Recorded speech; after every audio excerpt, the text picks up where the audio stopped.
안녕하세요. 저는 1억 가지고 제 인생을 구한 얘기를 하려고 합니다. 날강도 같은 시댁한테 제 앞으로의 인생을 저당 잡힐 뻔 했는데 겨우 빠져나왔거든요.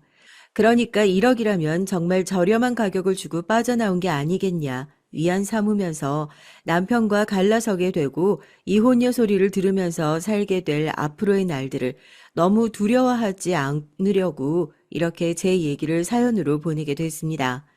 여러분은 혹시 가족들끼리 돈 거래 하시나요?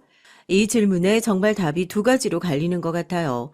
가족과의 돈 거래는 길거리에 나앉게 되는 거 아니라면 절대 하지 않는다는 사람이 있는 반면, 가족 간의 돈 거래를 하지 않는다면 정말로 급할 때 가족한테 손을 벌리는 대신 한강다리로 뛰어가게 되어 있다 생각해서 가족끼리 선뜻 큰 돈을 내어주시는 분들도 있으신 것 같고요.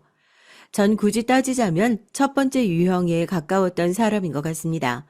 가난 구제는 나라님도 못하는 거라고 가족들이 한 푼 두 푼 도와줘서 돈 메꿔준다고 하더라도 결국에 터질 구멍은 언제든 터지게 되어 있는 거고, 괜히 가족들한테 손 벌렸다가 나 혼자 죽고 말 거 가족들 머리채까지 다 잡고 너도 같이 죽어보자 하는 꼴이 될 수도 있으니까요. 그렇게 주변에 민폐 끼치는 일은 없어야지 하고 짧게라도 돈을 빌릴 일이 있으면 은행에다 이자를 물었으면 물었지 가족한테 손 벌리는 일은 절대 없었습니다. 예, 넌 가족끼리 돈 빌려주는 게 뭐 그렇게 요새라고. 네가 무슨 사채업자니? 가족끼리 어려울 때 빌려주기도 하고 그러는 거지. 뭘 그렇게 하나부터 열까지 다 따지고 들어. 너 우리 집 식구들 상대로 돈 장사하려고 그러는 거야? 가족끼리 돈 받고 그러는 거 아니다. 어? 왜 아주 지장이라도 찍고 뭐 나중에 뭐라도 떼다 팔자고 그러겠다. 무서워서 원. 그런데 제가 시댁에다가 선뜻 선심을 썼다가 이런 꼴을 당하게 될 줄 누가 알았겠어요. 이래서 사람이 하던 대로 하고 살아야 한다고 괜히 안 하던 짓 하니 이런 화를 당하게 되나 봅니다. 더 꼼꼼하게 뒤통수 맞을 대비를 안 했던 제 탓도 있지만 이 뻔뻔한 시댁 식구들의 만행을 저 혼자 알고 있는 건 아닌 것 같아서요. 어디에 가서라도 고자질을 해야 속이 시원할 것 같아 이렇게 사연을 보내봅니다. 열심히 노력하면서 살았어요. 뭐 집이 그렇게 어려웠던 건 아니었지만 그렇다고 해서 갖고 싶은 것을 턱턱 살 수 있고 여행을 마음대로 갈 수 있을 정도로 여유로운 형편은 아니었거든요. 어렸을 땐 누구나 다 그런 것들을 부러워하지 않나요? 늘 중고차를 타는 우리 아버지가 새 차를 끌고 다녔으면 좋겠다 생각했었고, 나는 갖고 싶은 게 있으면 가격표를 들여다보고 이런저런 핑계를 대가면서 이건 이래서 별로네, 저건 저래서 별로네, 괜히 점원한테 싫은 소리를 하면서 가게를 나오는 사람이 되지 말아야겠다 생각을 했었죠. 어렸을 때부터 사람 만나는 것을 좋아했기도 했고 워낙 성격이 밝았어요. 남들은 영업 일을 한다고 하면 그 힘든 걸 어떻게 하냐고 그러는데 전 이상하게 오히려 사무실에 앉아서 가만히 컴퓨터를 들여다보는 일보다 하루 종일 사람을 만나고 얘기를 하고 나면 에너지가 꽉 충전이 되는 것 같다고 해야 할까요? 그렇게 20대부터 쭉 보험 설계사 일을 하고 있었습니다. 뭐 흔히들 알고 계시는 것처럼 보험이라는 게 자기가 한 만큼 벌어가는 구조잖아요. 영업적인 성격이 가장 강한 직업이기도 하고요. 그래서 그런지 어린 나이에 일찌감치 돈을 좀 많이 모아둘 수 있게 됐어요. 보험 설계사 일을 하면서 그렇게 소원이었던 아버지 차를 바꿔드리기도 했고, 부모님 이사까지 시켜드리진 못했지만 집 인테리어 공사하는데 돈을 보태기도 했고요. 저도 결혼 전에 제 결혼 자금이랍시고 돈을 차곡차곡 잘 모아두었고 보험 팔아서 금수저됐다 자랑할 정도는 아니지만 그래도 이건 제 노력으로 떳떳하게 벌어들인 돈이잖아요. 얼마나 뿌듯하겠어요. 남편은 보험 판매를 하면서 만났던 사람이에요. 제가 나가서 영업을 하고 다니는 사람이라면 남편은 사무실에서 심사를 하는 업무를 담당했거든요. 저야 워낙 회사 사람들이랑 여기저기 친하게 잘 지내고 다니는 성격이었으니까 처음엔 그렇게 얼굴을 트고 친하게 지냈고 같이 회사를 다니면서 지내다 보니까 성격도 잘 맞고 여러모로 통하는 부분이 많아서 연애를 하다가 결혼까지 가게 된 케이스였어요. 처음엔 남편이 하도 멀끔하게 하고 다니니까 저 사람은 집안이 좀 사는 사람인가 보다 생각했었거든요. 막상 결혼하기 직전에 보니까 나이를 먹은 것에 비해서 결혼 준비라고는 전혀 해놓지 않은 남편의 모습에 당황하기도 했었어요. 처음 시작할 때부터 다 갖춰놓고 시작하는 사람이 어딨겠어. 그래도 당신이 결혼 준비 철저하게 잘 해놨으니까 그나마 다행이지. 당신 그렇게 모든 것을 다 당신 기준으로 생각하면 안 된다. 어떤 사람은 20대 초반에 출발선에 서는 사람도 있고, 어떤 사람은 30대 초반에 출발선에 서는 사람도 있고 그런 거야. 지금이야 당신이 나보다 훨씬 더 잘 보니까 내가 좀 못나 보이고 그럴 수도 있지만, 혹시 알아? 내가 이제 막 출발선에 서서 당신보다 훨씬 더 잘 나가는 사람이 될지? 부부가 같이 살면서 잘 맞는 게 중요한 거지. 누가 얼마를 더 벌고 하는 게 그게 뭐가 중요한 거라고. 그런 거 따지고 살다가 결국 이혼하는 거야. 그때 그 화려한 언변에 속아 넘어가는 게 아니었는데요. 보험 팔면서 주변에 말빨 수려한 사람이 한둘이 아니었는데 왜 남편의 그 얘기에 홀라당 넘어갔는지. 그때는 저도 아직 인생의 노하우가 덜 쌓였던 시절이었나 봅니다. 왜 사랑에 빠지면 답도 없다고 그러잖아요. 저도 그렇게 답도 없는 한심한 여자 중 한 명이었나 봅니다. 남편 말대로 그래 누가 얼마를 더 버는 게 그게 뭐가 그렇게 중요한 거겠냐. 남편이 모아둔 돈이 한 푼도 없다는 것도 아니고 그리고 막말로 지금 땡빚이 있는 상황도 아니고 돈이야 살면서 차근차근 모아가면 그만인 거고 당장 대출받아서 산 이 집도 결국 남편이랑 나랑 둘이 벌어 다 갚고 나면 우리 집이 되는 거니까 뭐가 문제냐 걱정할 거 하나 없는 상황이었죠. 그런 상황에서 딱 하나 제가 예상하지 못했던 문제들이 있었습니다. 바로 저희 시댁이었죠. 결혼을 하고 나서 보니까 결혼을 하기 전에는 생각도 하지 못했던 문제들이 여럿 있었어요. 그 중에 하나가 바로 시댁이었습니다. 정확히 얘기를 하자면 생각이 없고 개념이 없는 시누이와 그런 철없는 시누이를 한마음 한뜻으로 오냐오냐 해주고 있는 시댁 식구들의 태도가 문제였지만요. 상견례를 할 때까지만 하더라도 나이도 어린데 비싼 물건을 턱턱 잘도 들고 다닌다. 딱 이 정도까지만 생각을 했었어요. 얼굴도 예쁘장하게 생겼고 성격도 워낙 호쾌하고 처음 본 저한테도 언니 언니 하면서 워낙 살갑게 굴길래 시누이를 잘 만나는 것도 복이라고 하더니 나는 그런 부분에서 참 복받은 사람이다 생각을 했었거든요. 그런데 막상 결혼을 해서 보니까 시누이란 사람 제 여동생이었으면 어디 데려다가 머리를 빡빡 밀어야 속이 시원할 정도로 생각이 없는 겁니다. 다른 부분도 아니고 돈 문제에서 말이에요. 언니, 저 혹시 카드 좀 잠깐 쓸 수 있을까요? 죄송해요. 제가 카드를 잠깐 깜빡하고 회사에 두고 온 모양이에요. 제가 카드로 쓴 돈 나중에 계좌로 보낼게요. 직장은 또 왜 그렇게 적응을 잘 못하는 건지 들어갔다 하면 3개월을 버티는 꼴을 못 본 것 같아요.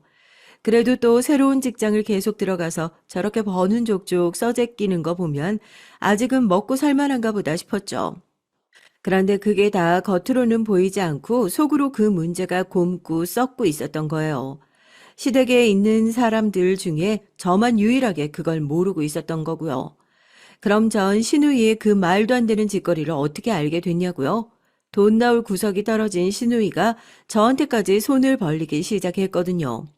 어느 날 주말에 외출을 할 준비로 바쁘게 난리를 떨던 신우이가 나가려다 말고 주머니를 막 뒤적거리더니 시댁에 와 있는 절 붙들고 잠깐 카드를 빌려줄 수 있냐 얘기를 하더라고요. 자기 카드는 어디다 두고 제 카드를 빌려달라 그러는 거냐 하니까 카드를 아무래도 회사에 두고 온 모양이랍니다.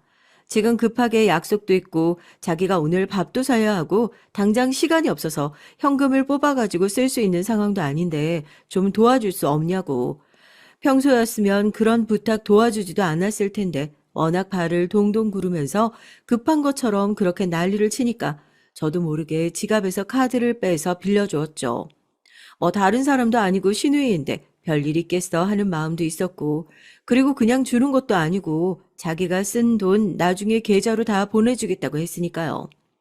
그렇게 시댁 식구들이랑 식사를 하고 밖에 나가서 시간을 보내고 있는데 문자를 받고 저 그냥 그대로 기절해서 뒤로 넘어가는 줄 알았습니다.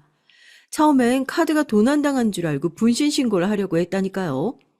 백화점에서 온 결제 문자였어요.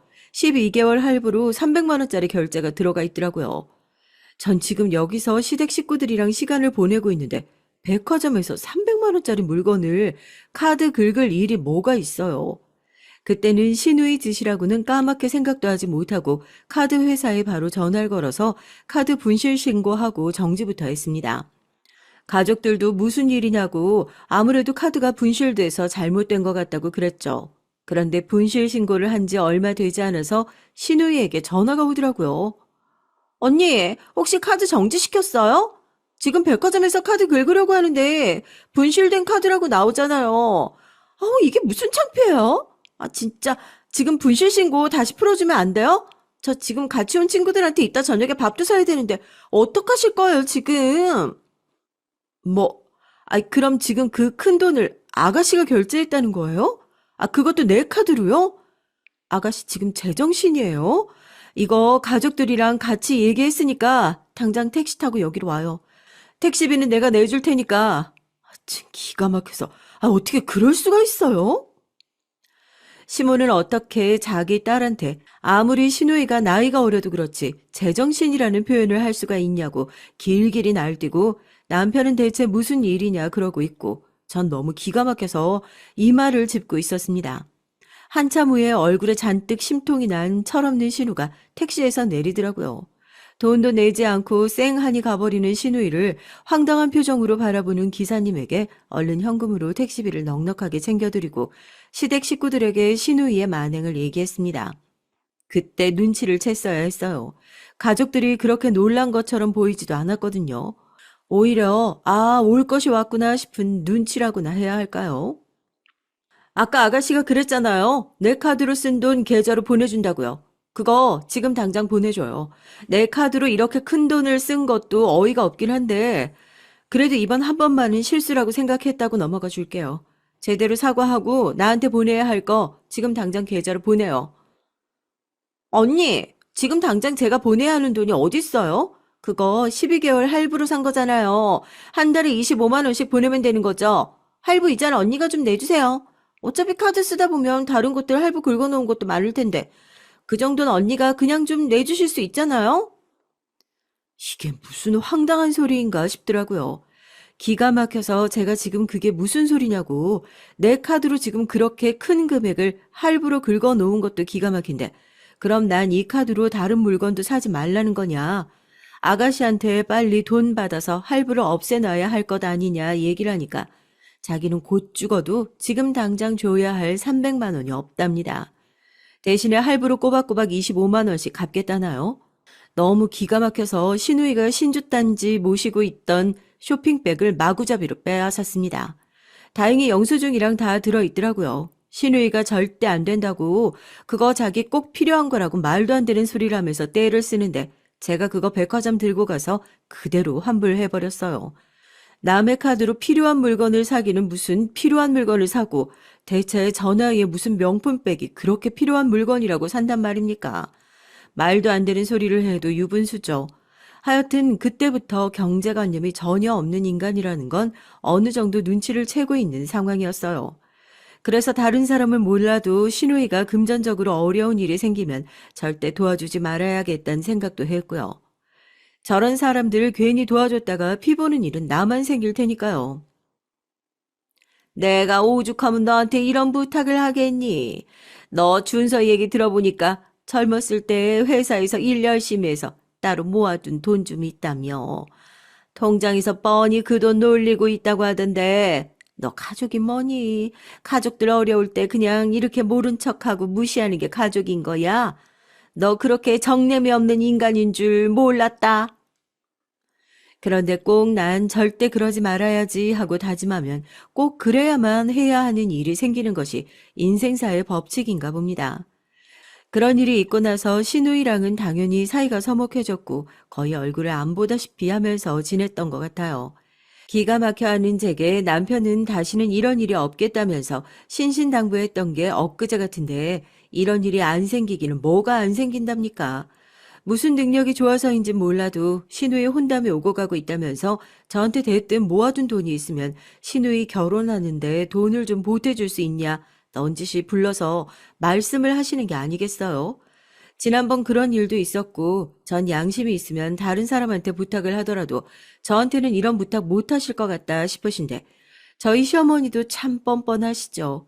저는 신우이한테 빌려줄 돈 없다 딱 잘라서 얘기하니까 저희 남편이 했던 얘기를 들먹이면서 마치 제가 돈이 있는데도 신우이 빌려주기 싫어서 제 손에 다 쥐고 있는 사람인 것 마냥 말씀을 하시더라고요.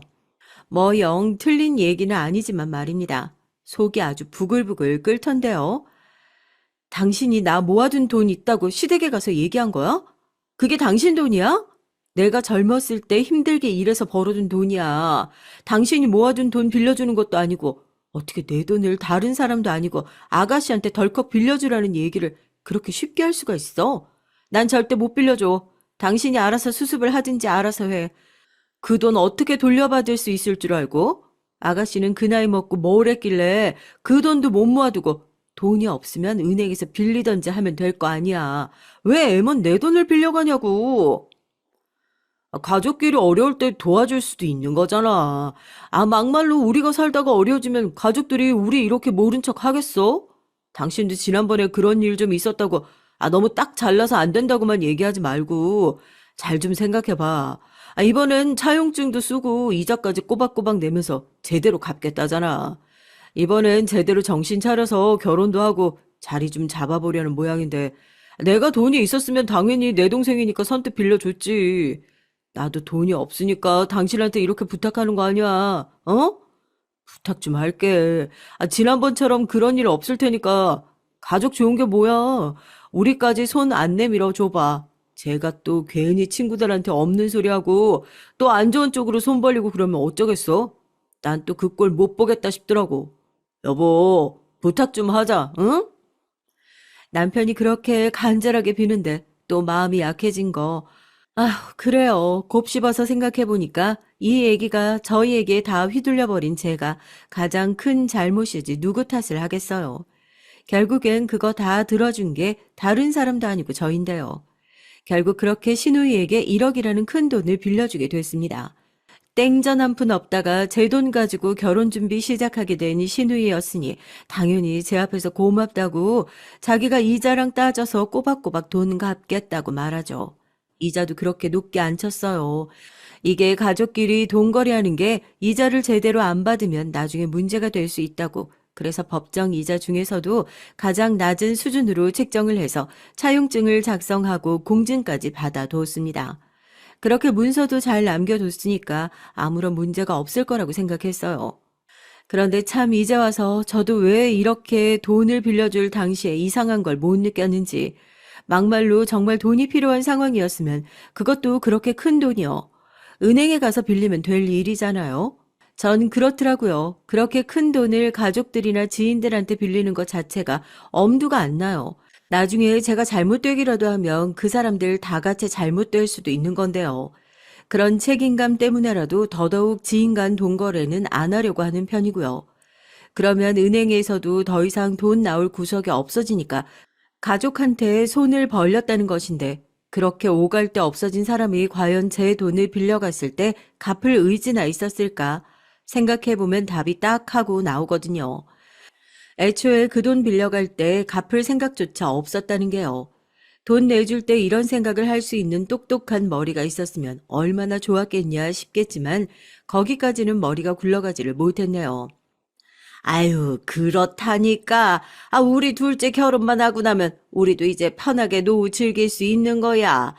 원래 딸은 혼수라고들 하잖니. 내가 그동안 얘 때문에 아주 골머리가 썩는 줄 알았는데 그동안 혼수 잘 키웠다 생각하면 그걸로 뭐 나도 속풀이 좀 하는 거지. 아주 다행이다 싶어. 결혼자금?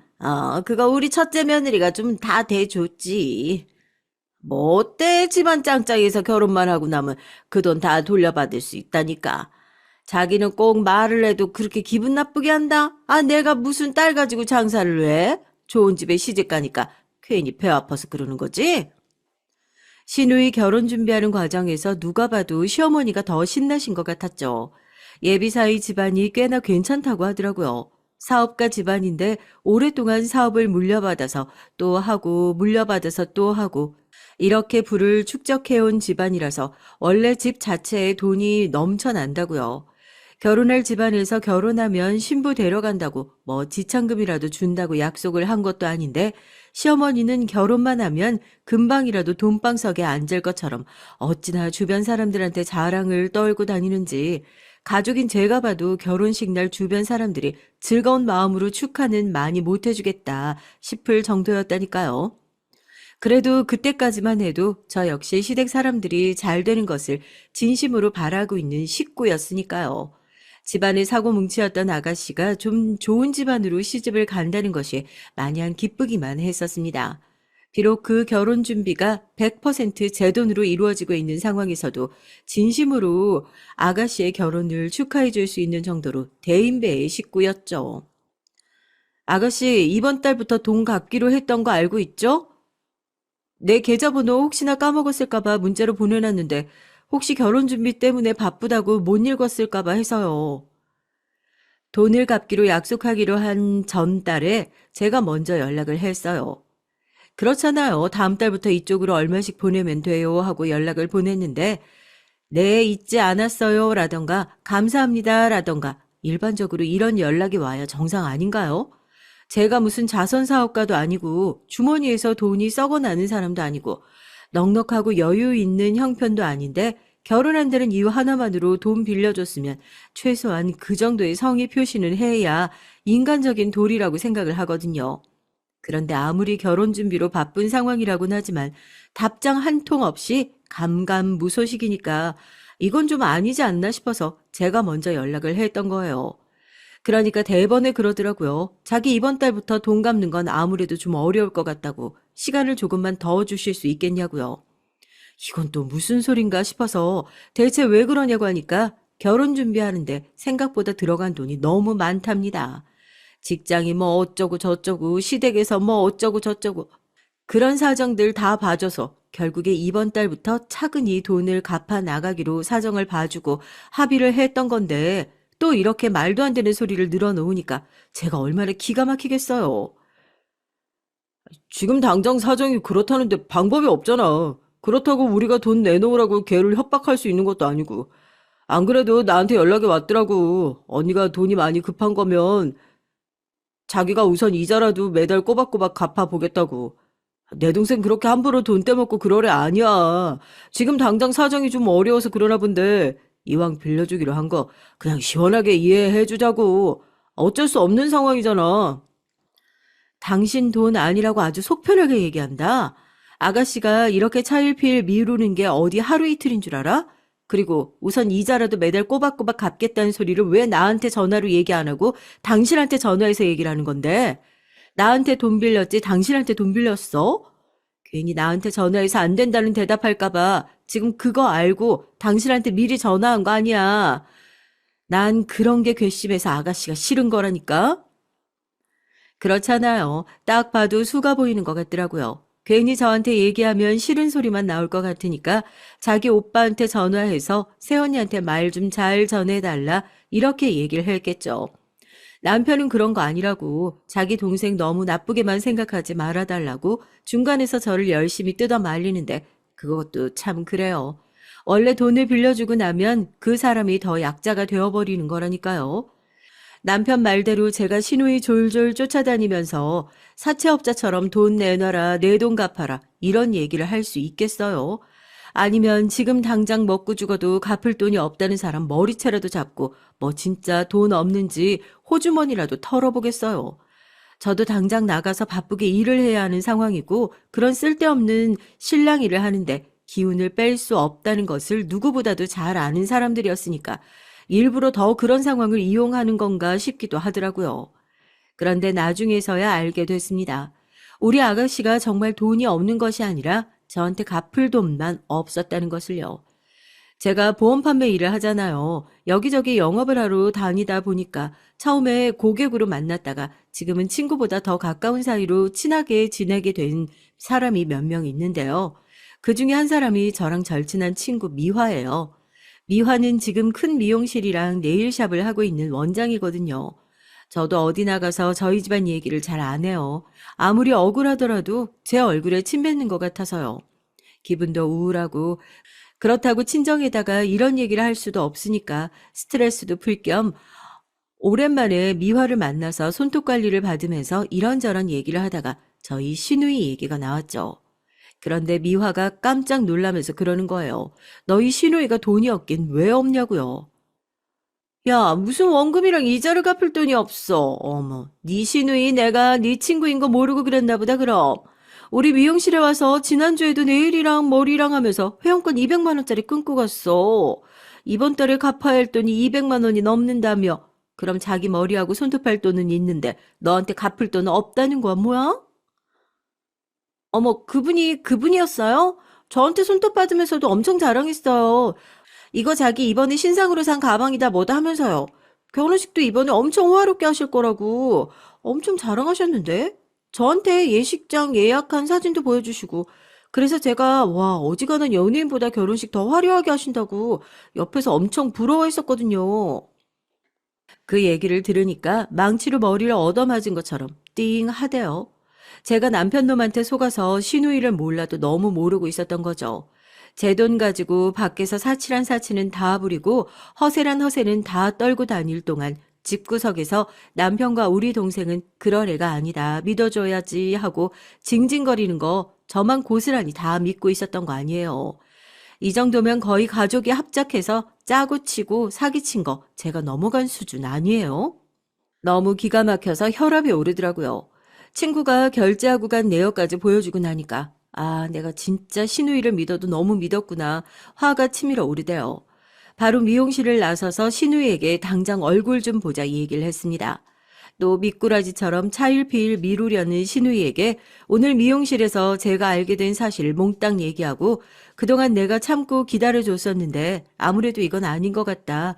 차용증까지 써놨으니 미루는 거 없이 내 돈 전부 갚아라 얘기를 했죠. 차용증에 내용 써 있는 거 알고 있지? 아가씨, 이런 얘기까지 안 하려고 했는데 이자든 뭐든 3번 넘어가면 법적인 조치도 취할 수 있다고. 그렇게 나와 있어.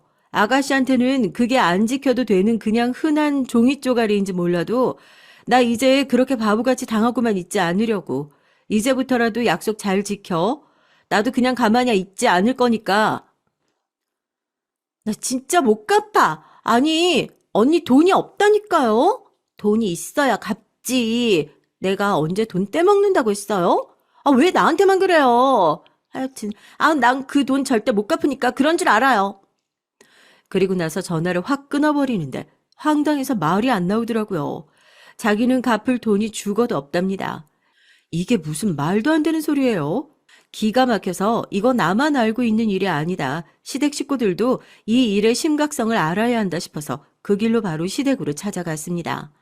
차용증을 척하니 시댁 식구들 앞에 내려놓고 지금 시누이가 이래저래 해서 내 돈을 안 갚고 있고 내 돈을 갚지 않는 상황에서도 미용실이며 네일샵이며 밖에서 사치란 사치는 다 부리고 다니는데 어떻게 해야 할지 모르겠다. 시누이가 안 된다고 하면 가족들이라도 하루라도 빨리 돈을 갚아줬으면 좋겠다 이 얘기를 했습니다. 그랬더니 시어머니의 반응이 더욱 기가 막히는 겁니다. 넌 그런 일이 있었으면 시어머니한테 먼저 얘기를 해야지. 왜 사채업자처럼 결혼이라는 좋은 일 앞두고 있는 시누이를 찾아가서 돈 가지고 닥달을 했냐고 버럭 화를 내시는 거 아니겠어요? 지금 누가 누구한테 화를 내야 할 상황인데 저한테 이런 소리를 하셔도 되는 건가? 지금 생각은 하고 말씀은 하시는 건가 싶어서 벙 쪘죠. 옆에서 남편도 이건 아니다 싶었는지 엄마 그만 좀 하시라고 이럴 때가 아닌 것 같다고 말을 하면서 어떻게든 막아보려고 하는데 저희 시어머니가 뭐 얼마나 그렇게 생각이 깊으신 분이었겠어요.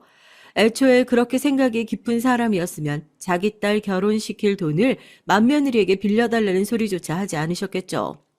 예, 넌 가족끼리 돈 빌려주는 게 뭐 그렇게 요새라고. 네가 무슨 사채업자니? 어? 가족끼리 어려울 때 빌려주기도 하는 거고 그러는 거지. 뭘 그렇게 하나부터 열까지 다 따지고 들어? 너 우리 집 식구들 상대로 돈 장사하려고 그러는 거야? 가족끼리 돈 받고 그러는 거 아니다. 어? 왜 아주 지장이라도 찍고 뭐 나중에 뭐라도 떼다 팔자고 그러겠다. 무서워서 원. 어머님, 어떻게 저한테 그런 말씀을 하실 수가 있으세요? 제가 무슨 사채업자처럼 뭐 신체 포기 각서를 쓰자고 하기로 했어요. 아니면 이자를 어마무시하게 받기로 했어요.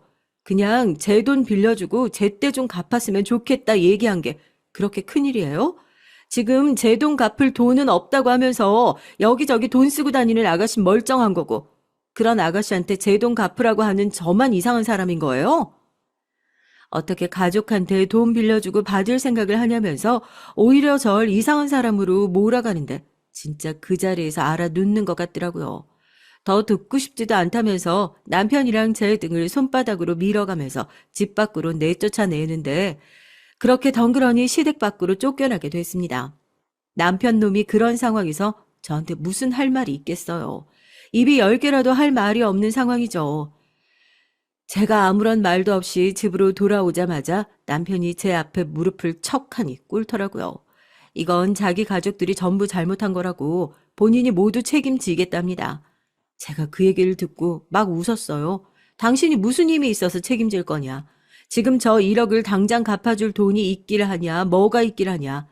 그렇게 책임지고 싶으면 군소리 말고 사인이나 해라 하고 이혼 서류를 내밀었습니다. 남편이 깜짝 놀라서 이게 뭐냐고 저를 쳐다보더라고요. 왜? 당신 가족들이 나한테 잘못한 거 당신이 다 책임지겠다며. 책임지려면 적어도 나랑 갈라설 각오는 해야 하는 거 아니야?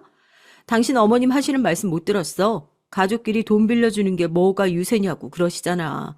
가족끼리 돈 받고 그러는 거 아니라고. 난 가족끼리 돈 빌려주는 게 유세고 가족끼리도 돈 거래는 철저하게 해야겠고 그래서 아가씨한테 빌려준 돈 무슨 일 있어도 꼭 받아야 되겠거든. 그러니까 당장 도장 찍어. 당신 같은 사람이랑 이제 한 입을 덮고 못 살겠으니까 우리 이혼하자. 가족? 그딴 거 이제 그만하자고. 남편이 그제서야 잘못했다고 엎드려서 싹싹 빌기 시작했는데 저도 똑같이 되갚아줬어요. 창고에서 안 쓰는 커다란 진가방을 꺼내서 남편의 옷가지 몇 개를 주워 담고 시댁 가서 괜히 이상한 소리 나오게 하지 말고 친구 집이 됐든 모텔방이 됐든 상황 정리되는 대로 연락할 테니 어디 안 보이는 데서 며칠 조용히 이혼하게 마음 정리나 하고 오라고 짐을 챙겨서 그렇게 던져주고 집에서 내쫓아 버렸어요. 어차피 집 대출이니 뭐니 다 제 이름으로 받았던 거였으니까 제 집에서 제가 남편 내쫓겠다는데 뭐 무슨 문제 있는 것도 아니고요. 남편도 끝까지 제 바짓가랑이를 붙잡으면서 자기가 잘못했다 생각을 다시 좀 해봐라. 아무리 그래도 가족들 때문에 이혼하는 건 아니지 않냐 매달렸지만 가족들 때문에 이혼 안 하면 당신이 가족들한테 뭐라도 해줄 수 있느냐는 제 질문엔 결국 아무런 대답도 하지 못하고 조개마냥 입을 꾹 다물더라고요. 시원하게 등 확 떠밀어버리고 문 쾅 닫았습니다. 허수아비 같은 남편은 그렇게 집 밖으로 쫓아냈지만 저에게 아직 복수해야 할 대상이 둘이나 더 남았잖아요. 머릿속에서 뇌가 들어있는 건가 진짜로 의심스러운 골빈 시누이와 그런 시누이도 딸이라고 오냐오냐 끼고 사는 더 생각 없는 시어머니. 이 두 사람은 어떤 식으로 복수를 해주어야 할지 제 이 답답한 속이 뻥 뚫릴지 감도 제대로 오지 않더라고요. 시어머니는 멀쩡한 자기 아들 이혼남 만들었다는 소식만으로도 반은 개거품 물테니 그렇다 쳐도 이 시누이는 제 돈 가지고 밖에서 재벌놀이 실컷 하고 돌아다녔던 그 죄값은 한번 제대로 치러야 하지 않겠습니까? 그때 마침 구세주처럼 네일샵 원장 미화에게서 다시 연락이 왔어요. 왜 동네에 있는 모든 소문들은 미용실과 네일샵을 통해서 전파되는 거란 얘기가 있잖아요. 이 친구가 이번에 제 복수의 가장 큰 조력자가 되어줄 거라곤 생각도 하지 못했는데 정말 고맙죠. 예, 아까 네가 알아보라고 했던 거 있잖아. 마침 딱 겹지인이 있더라고. 우리 가게 손님인데 아까 넌지시 네 얘기를 하니까 그런 집이랑은 절대 엮이면 안 된다고 빨리 얘기 좀 해보자고 난리더라니까. 내가 자리 한번 만들 테니까 나머진 네가 알아서 하면 될 것 같아. 알겠지? 시댁 가서 얘기는 해봤어? 시어머니랑 시누이가 뭐래? 돈 갚겠대? 갚기는 무슨? 완전 배째라지. 그럴 줄 알았어. 양심 있는 인간들이었으면 애초에 그렇게 나왔겠냐고. 미화야, 진짜 고마워. 이 은혜에 잊지 않을게. 미화의 미용실이 워낙 크고 땅값 비싼 동네에 딱 위치하고 있다 보니까 머리를 하러 오시는 손님들도 많지만 여기를 거의 사랑방 개념처럼 생각하고 왔다 갔다 하는 손님들이 많다는 것을 알고 있었거든요. 잘만 하면 서로 겹치는 지인이 한 명 정도는 있지 않을까 생각했었는데 제 예상에 딱 맞아 떨어졌던 거죠. 혹시라도 신우이랑 결혼할 집안이 그쪽 미용실에 다니지 않을까 생각을 했었는데 아쉽게도 그 집안 사람은 없었고 대신에 그 집안과 굉장히 가깝게 지내는 겹지인이 그 미용실의 단골이라는 걸 알게 됐습니다. 미화에게 집안 얘기를 넌지시 좀 흘려줬으면 좋겠다 말을 하고 그 지인이 펄쩍 뛰면서 어떻게 그런 집안이랑 결혼을 할 수 있겠냐고 지금 당장이라도 파토를 내야 하는 거 아니냐. 그 아가씨랑 자리 한번 가질 수 있게 얘기 좀 해줘라 부탁을 했답니다.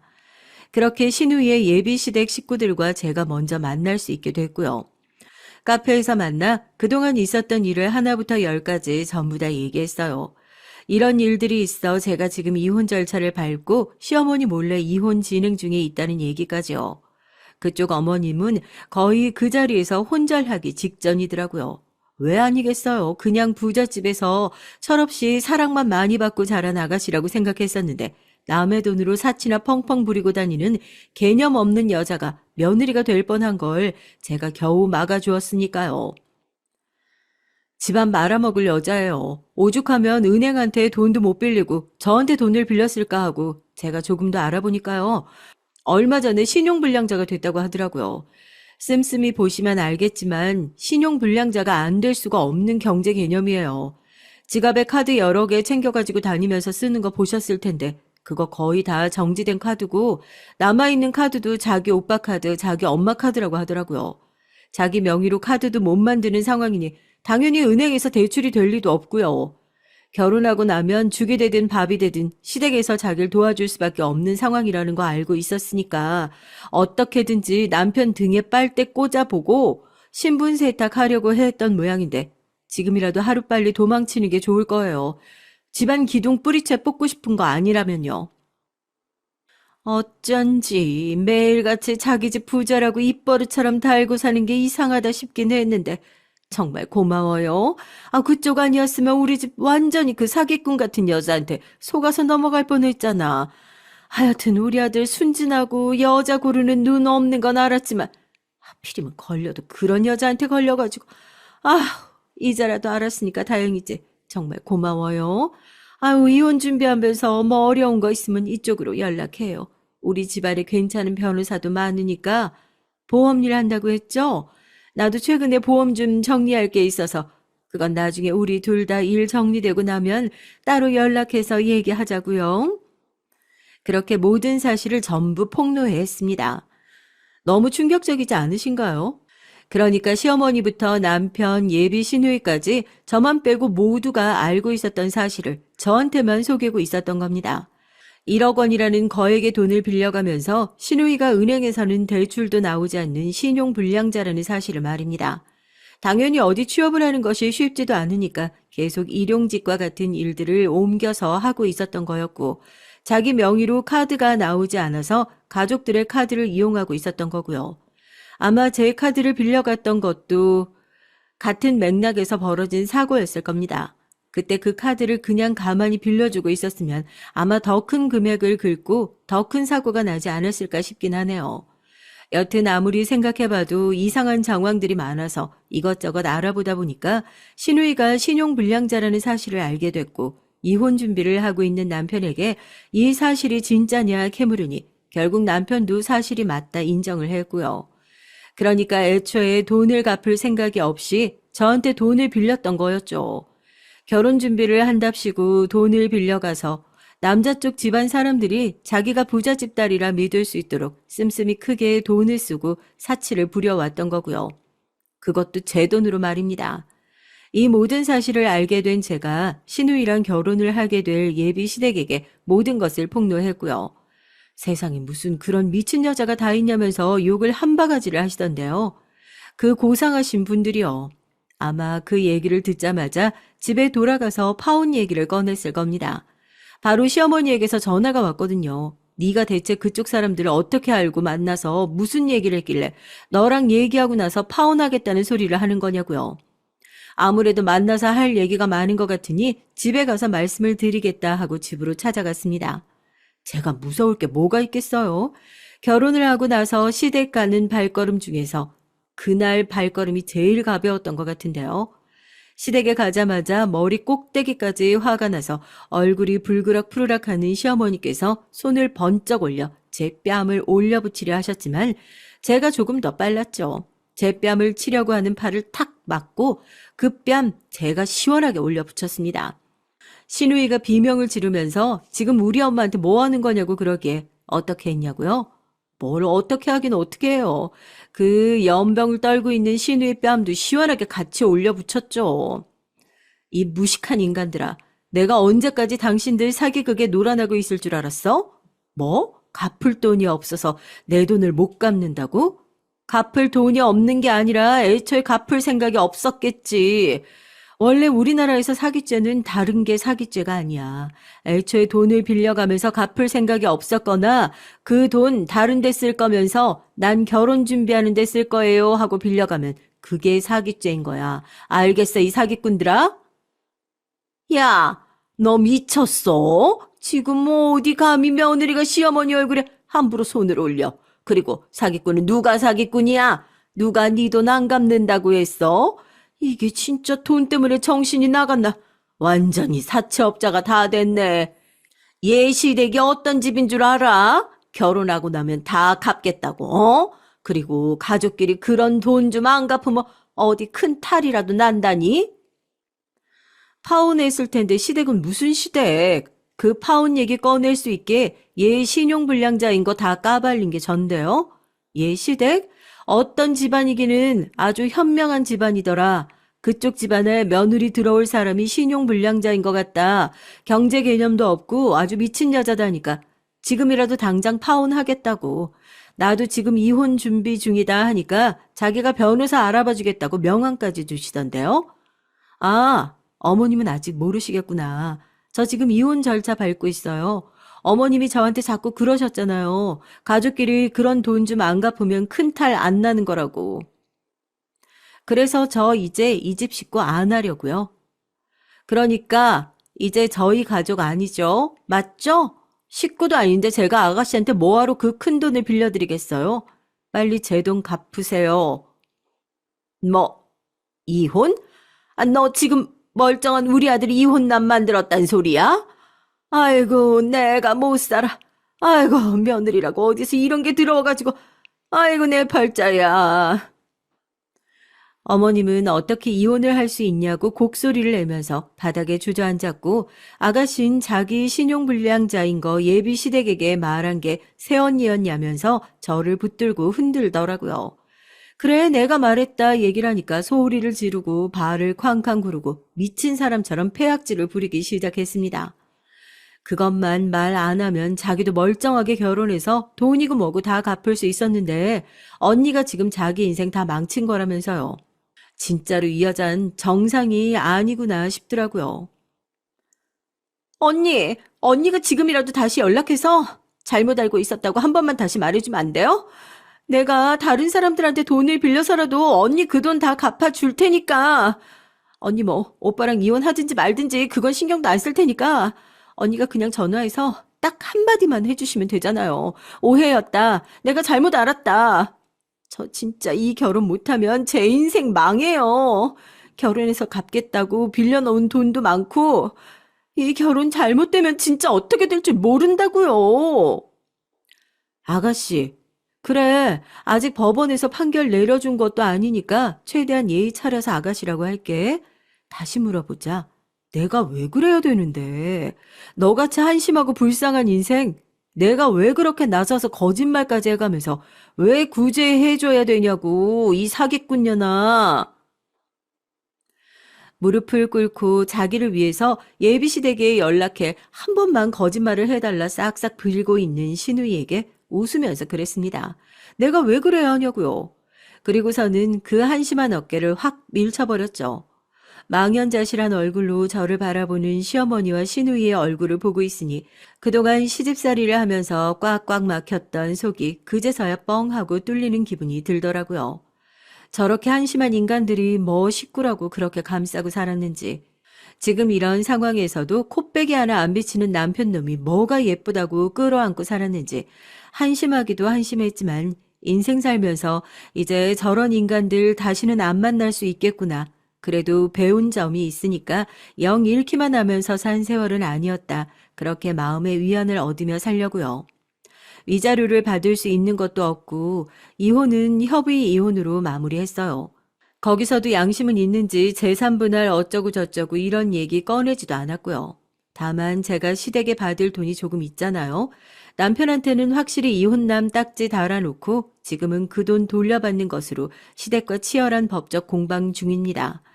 그동안 못 받았던 이자들을 포함해서 소송이 승소하고 나면 그동안의 소송에 들어갔던 비용까지 전부 포함해서 청구할 예정이라서 그 돈 물어주려면 아마 신우의 눈에서 피눈물 한 번 더 뽑아낼 수 있을 것 같아 상상만 해도 통쾌한 기분이 드네요. 지난번에 얘기했던 것처럼 신우이의 예비 시댁이 될 뻔했던 집안에서 제 재판을 여러모로 많이 도와주신 덕분에 좋은 결과를 이끌어낼 수 있었고요. 또 그게 그렇게 인연이 되어가지고 보험 쪽으로 좀 알아보고 싶다고 저한테 굉장히 큰 우량 고객들이 여러 명 생겼어요. 시작은 좋지 않은 인연이었지만 하마터면 사람 잘못 들여서 집안 망칠 뻔했던 위기를 제가 벗어날 수 있게 해줬으니까 보험 몇 개 팔아주는 거 가지고 어떻게 감사함을 다 표현할 수 있겠냐고 그렇게 말씀하시는데 전 그냥 개인적으로 그렇게 생각하려고요. 잃은 것보단 개인적으로 얻은 게 더 많은 싸움이었다고요. 마음이야 당연히 헛헛하긴 하죠. 길었던 결혼 생활이 어떻게 보면 더럽게 마무리됐으니까요. 그것도 남편이랑 치고받고 싸워서가 아니라 시댁 식구들 때문에 이렇게 끝이 났다고 생각하면 솔직히 좀 아쉬운 것도 있고 자다가 벌떡 깰 정도로 억울한 것도 있고 해요. 그래도 사연을 마무리하면서 이제 더 이상 그런 사소한 일 가지고는 억울해하지 않을 정도로 제 감정도 깔끔하게 갈무리를 해보려고 합니다. 이렇게 마무리를 해야 저도 또 앞으로 나갈 수 있게 될 테니까요. 마음에 부정적인 생각이 있으셨던 분들, 제 속 시원한 사연 듣고 부정적인 마음은 여기서 깔끔히 매듭 짓고 보내주세요. 그럼 이만 사연 마무리하겠습니다. 안녕하세요. 저는 초등학생 딸아이 둘을 두고 있는 30대 초반의 워킹맘입니다. 아이들이 초등학생이 되면 육아가 좀 쉬워질 줄 알았더니만 그것도 아니네요. 직장에 아이들 학교에 하루가 어떻게 가는지도 모를 정도로 훌쩍 지나가고 있어요. 거기다 저희가 재작년부턴 저희 조카들도 키우고 있는 상황이라 보통의 에너지론 버티기 힘들더라고요. 다행히 조카들도 이젠 어린이집이며 유치원을 다니고 있어서 그나마 숨통이 트였답니다. 남편도 최선을 다하고 있지만 애 넷을 키운다는 것이 어디 보통 일인가요? 물론 처음부터 큰 집의 아이들을 저희가 키운 건 아니었어요. 재작년 입에 담기 부끄럽긴 하지만 저와 형님의 난투극을 시작으로 한바탕 난리가 나면서 엄청난 사건이 터졌었거든요. 그 이후로 갈 곳을 잃은 아이들을 시부모님께서 키우신다고 하셨지만 시부모님께서 연세도 많으시고 몸도 불편하셔서 저희가 데리고 왔어요. 아마 이 얘기를 듣고 계신 분들은 부모는 어딜 가고 저희가 데려다 키우는지 궁금하실 수도 있겠네요. 제가 지금부터 그 상황까지 오게 된 이유에 관해 좀 얘기를 하려고 합니다. 전 20살의 동갑내기 남편을 만나 대학 졸업 전에 결혼을 했어요. 대학교 CC로 시작했고 남편이 군대를 다녀오고 나서 저흰 진지하게 결혼을 결심하게 됐죠. 양가 부모님들께선 너무 빠르다고 말리셨지만 저희는 서로에게 확신을 가지고 있었기 때문에 결혼을 미루고 싶지 않았습니다. 물론 겁이야 났죠. 새로운 세상이 열리는 것이나 마찬가지인데 무섭지 않을 리가 있나요? 당시에 무슨 배짱이라도 있었는지 몰라도 저희는 부모님의 우려를 뒤로하고 결혼식을 올렸답니다.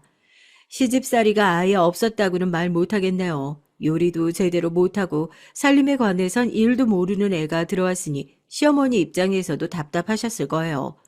그래서 대학 졸업까지는 시댁에서 시부모님들과 함께 살면서 정말 많이 배웠답니다. 눈물 쏙 빠지게 혼나는 날도 있었죠. 그런 기억만 있는 건 아니에요.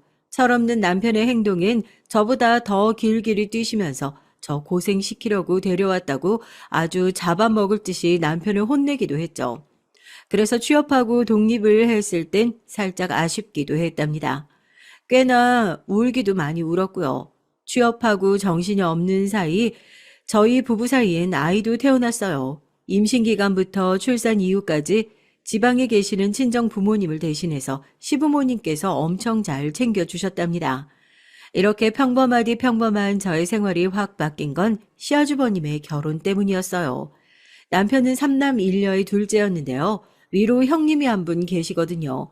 그것도 나이 차이가 7살이나 나는 그런 형님이었죠. 남편 아래로는 2살 터울인데 말이죠. 하여튼 시아주버님께선 직업이 따로 있으신 건 아니었어요. 집에서 주식을 하시는 것 같은데 그 수입이 꽤나 짭짤한 모양이더라고요. 남편의 말로는 대학 졸업 이후 딱 3년 일하고는 그 돈으로 주식을 시작하셨다는데 그 수입으로 생활이 될 만큼이라 따로 일을 하시진 않는다고 했죠. 하여튼 그런 시아주버님께는 입버릇처럼 자신은 비혼주의자라고 하셨어요. 제가 처음 시집을 올 때도 저더러 맏며느리나 다름없으니까 시부모님께 신경 많이 써달라고 말씀하실 정도였어요. 그랬던 시아주버님께서 갑자기 덜컥 결혼을 하겠다고 하셨죠. 당연히 절 포함한 시댁 식구들은 두 팔을 들어 환영했답니다. 특히 시어머님께서 엄청 기뻐하셨죠. 큰아들이 이대로 나이가 들면 나중에 혼자 쓸쓸하지 않겠냐고 고민이 많으셨거든요. 그래서 결혼할 여자를 데려와 인사를 하겠다고 했을 때 전 무슨 잔치가 벌어진 줄 알았습니다. 그냥 평범하게 한식집 예약해서 보면 좋을 텐데 시아주버님께선 집으로 데려오겠다고 고집을 부리셨어요. 그 말에 또 우리 시어머니께선 상다리 부러질 정도로 음식을 마련하셨고요. 솔직히 시아주버님이 너무했다 싶기도 했지만 음식을 마련하시면서 좋아하시는 시어머니 모습을 보니까 저도 묵묵히 도와드릴 수밖에 없더라고요. 드디어 약속된 시간이 됐고 시아주버님께선 형님을 데리고 등장하시는데 정말 가족들 모두 입이 떡 벌어질 수밖에 없었답니다. 시아주버님과 함께 등장한 형님은 진짜 나이를 가늠할 수 없을 정도로 앳된 얼굴을 하고 있었으니까요.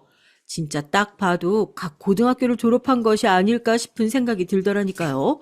시어머니께선 얼마나 놀라셨는지 눈만 동그랗게 뜨시곤 저와 형님을 번갈아 보셨죠.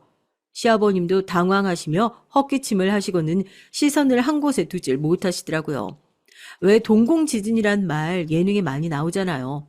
딱 그런 상황이었으니까요. 시아주버님께서는 그런 가족들의 분위기를 전혀 눈치채지 못하신 것 같더군요.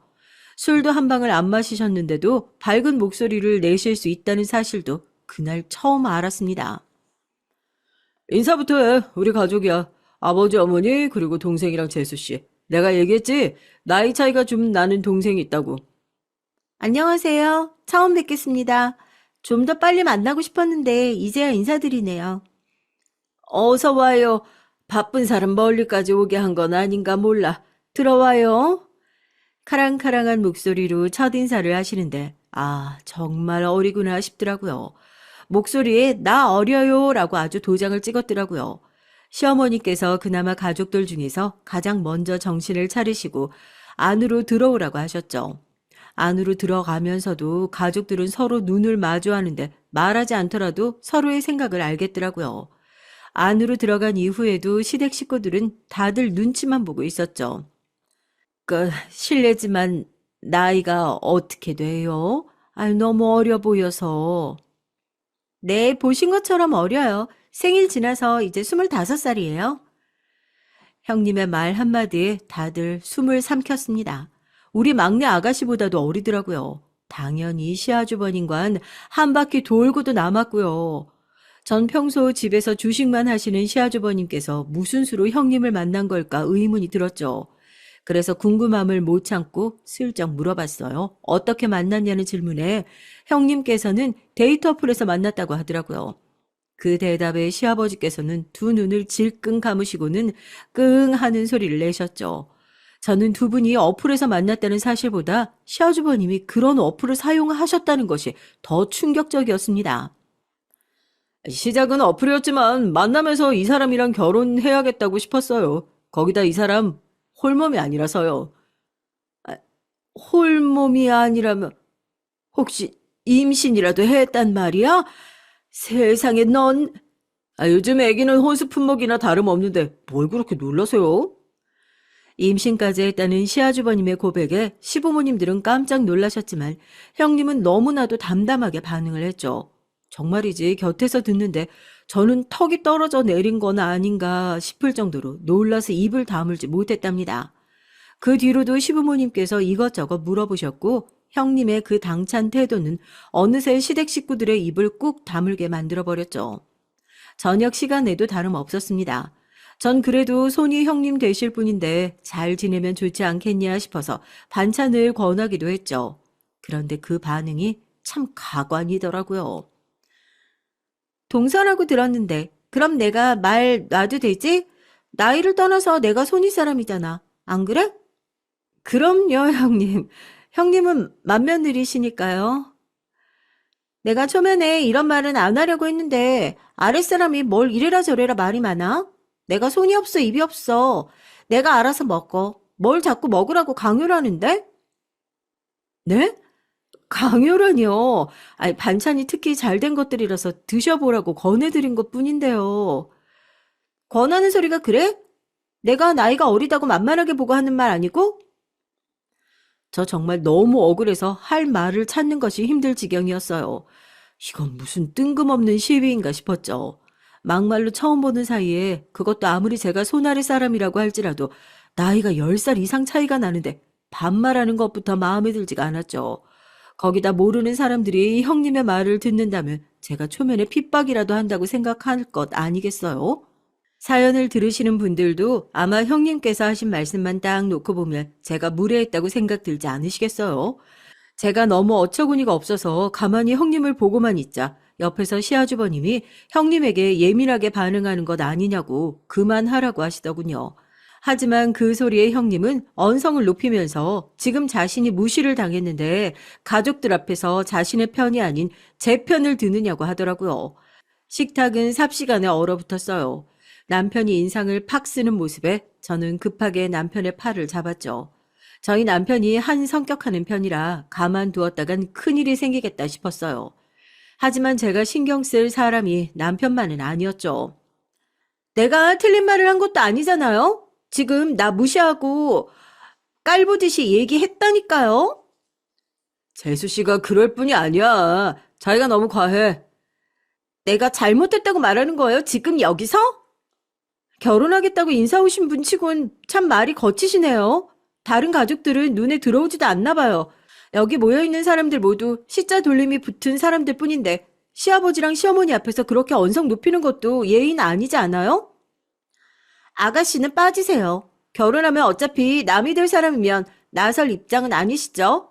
그리고 제가 부모님들 제외하면 제일 높은 사람인데 그런 지적도 못해요? 제가 결혼하면 남이 될 사람이라면 그쪽은 아직 결혼 올리지도 않았는데 무슨 벌써 윗사람이니 어쩌니 하시는 거예요? 막내 그만해. 자기도 그만하고. 부모님들 계시잖아. 제발 좀. 아가씨가 형님의 선 넘는 말에 조금도 영향을 받지 않는다는 듯이 반응하자 오히려 형님이 더 날뛰며 화를 내더군요. 시아버지께선 마음에 들지 않는다는 얼굴로 금방이라도 자리에서 일어날 기세셨어요. 시어머니께선 지금 자신의 눈앞에 펼쳐진 상황이 현실인지 아닌지 믿기 어렵다는 표정이셨고요. 전 어떻게든 이 상황을 수습하고 싶어 제 의도는 전혀 그런 것이 아니었다고 앞으로는 조심하겠다고 말했죠. 남편은 제가 왜 사과를 해야 하는지 이해할 수 없다는 듯이 제 옆구리를 찔렀지만 전 그저 좋은 날이라고 생각하고 들떠 계셨던 시부모님들께서 더 이상 기분 나빠하실 상황을 만들고 싶지 않았답니다. 그런데 그때까지 말이 없던 시어머니께서 조용히 한 말씀 하셨어요. 둘째 말은 그저 음식을 권하는 소리였을 뿐인데 그렇게 들었다면 그 부분에 대해선 할 말이 따로 없네. 그런데 아가씨, 우리 큰애랑 결혼할 사이라고 하니까 나도 첫째 며느리라 생각하고 말을 좀 놓을게. 네, 엄님. 그런데 정말 저를 업신여기는 말투였다고요. 내가 그 얘기 그만하라고 했을 텐데. 그리고 첫째보다 손 아래 사람인 건 맞지만 나이는 훨씬 더 많으니 반말 쓰지 말았으면 좋겠다. 서로 존칭 써가면서 존중해주렴. 음식이 입에 안 맞으면 그냥 일어나도 괜찮으니까 식사 자리에서 언성 높이는 일 만들지 말고. 형님은 시어머니의 부드럽지만 단호한 말씀이 마음에 들지 않는다는 듯이 인상을 찡그렸지만 강하게 제지하시는 시아주버님 때문에 결국은 입을 다물고 말았죠. 시아버지께서는 입맛이 없다고 하시면서 자리에서 일어나셨고 시어머니께서도 머리가 좀 어지럽다고 하면서 다음에 다시 봐서 얘기하자고 하시며 형님께 축객령을 내리셨답니다. 진짜 첫인사 자리는 개판 그 이상 이하도 아니었어요. 전 그때 직감했습니다. 전 형님과 좋은 사이가 될 수 없겠다고 말이죠. 시부모님께선 처음에 그렇게 반기셨던 것과는 다르게 시아주버님께 결혼을 진지하게 생각해보는 것이 어떻겠냐고 말씀하시며 말리셨어요. 시아주버님께선 형님이 아이를 가진 뒤로 예민해져서 그런 것 같다고 말씀하시면서 앞으로는 이런 일 없도록 얘기해두겠다고 하셨죠. 당연히 시부모님들은 그것이 문제가 아니라고 하셨지만 시아주버님의 의지를 꺾을 수는 없었습니다. 결국은 나를 잡았어요. 그런데 결혼식을 준비하는 형님의 행동이 또 예상 바뀌더라고요. 그날 인상으로 봐선 화려한 결혼식을 원할 것 같았는데 형님께선 부모님도 일찍 돌아가셨고 친척들도 없다고 하면서 그저 가족들끼리만 소소하게 결혼식을 열었으면 좋겠다고 하더라고요. 심지어 웨딩 사진이나 드레스도 필요 없다고 하면서 그저 가족들이 자신을 반겨주기만 하면 된다고 말하더라고요. 전 그날 만난 사람과 전혀 다른 사람인가 싶은 생각이 들었어요. 그렇게 예민한 사람이 갑자기 이렇게 나오니까 정신을 못 차릴 정도였죠. 물론 그날 일에 대해 제게 사과를 한 적은 없었어요. 그저 아무 일도 없던 사람처럼 굴었을 뿐이죠. 하지만 결혼식 일주일을 앞두고 큰 사건이 터졌습니다. 임신 중이던 형님께서 갑자기 병원에 실려가는 일이 벌어졌고 마음 아프게도 아이를 잃어버린 사건이 터졌거든요. 사전에 그런 기미가 있었던 것도 아니라는데 너무나도 갑자기 유산을 하게 된 것이죠. 시아주버님께서는 그 충격에 어쩔 줄을 몰라 하셨습니다. 시부모님께서도 슬퍼하셨고요. 그 와중에도 형님은 결혼식을 연기하게 된 상황이 마음에 안 드는지 일정대로 예식을 올리자고 하더라고요. 신혼여행으로 유럽을 2달 동안 다녀오기로 하셨던 터라 비행기 표부터 시작해서 아까운 것이 한두 가지가 아니었죠. 형님, 그래도 건강을 먼저 생각하셔야죠. 유산은 아이 낳은 것이나 다름없어서 관리를 잘 해주셔야 돼요. 누가 그걸 몰라요? 알아서 한다고요. 약 먹고 무리하게 움직이지만 않으면 되잖아요. 신혼여행 준비한다고 얼마나 공들였는데 절대 취소 못해요. 연기한다고 해서 큰일 나는 것도 아니잖니. 네 몸이 먼저지. 차라리 신혼여행 가는 쪽이 마음 정리하기도 좋아요. 형님은 고집을 부리며 일정대로 움직이겠다고 했고 아무도 그 마음을 이기지 못했죠. 전 솔직히 하루 종일 형님의 곁에 있었던 건 아니라서 잘 모르지만 아무리 그래도 아이를 잃은 엄마가 저런 말부터 하는 것이 맞나 싶은 생각이 들었습니다. 아무리 철이 없어도 그렇지 생명이 왔다 갔는데 머릿속에 신혼여행뿐이라니 제 기준에선 도저히 공감이 되지 않았죠. 물론 이런 제 생각을 입 밖으로 꺼낸 적은 없습니다. 다만 남편이 엄마라고 다 모성애가 생기는 건 아니구나 하는 말을 하는 것을 보고 조용히 고개만 끄덕였어요. 형님은 자신이 원하는 대로 바로 신혼여행을 떠났습니다. 당연히 떠나는 날까지도 형님은 아이에 대한 말을 한마디도 하지 않았죠. 그 상황을 슬퍼하는 사람은 다른 시댁 식구들 뿐이었답니다. 신혼여행에서 돌아온 형님께선 무슨 선물을 그렇게 많이 사가지고 오셨는지 글자 그대로 양손 무겁게 오셨더라고요. 형님은 가족들에게 선물이라고 하면서 종이 가방을 하나씩 건네주더군요. 저는 별 기대하지 않았어요. 제 것까지 챙겨올 것 같지 않았거든요. 그런데 의외로 세심한지 저희 집 아이들 선물도 있더라고요. 좀 놀란 부분이었죠. 동서는 뭘 사다 주면 좋을지 고민을 많이 했거든요. 평소 옷 입고 다니는 것만 봐도 센스라고는 전혀 없어 보여서 엄청 고민하다가 골랐어요. 아무래도 이런 거라도 좀 들고 다니면 사람이 고급스러워 보일 것 같아서요.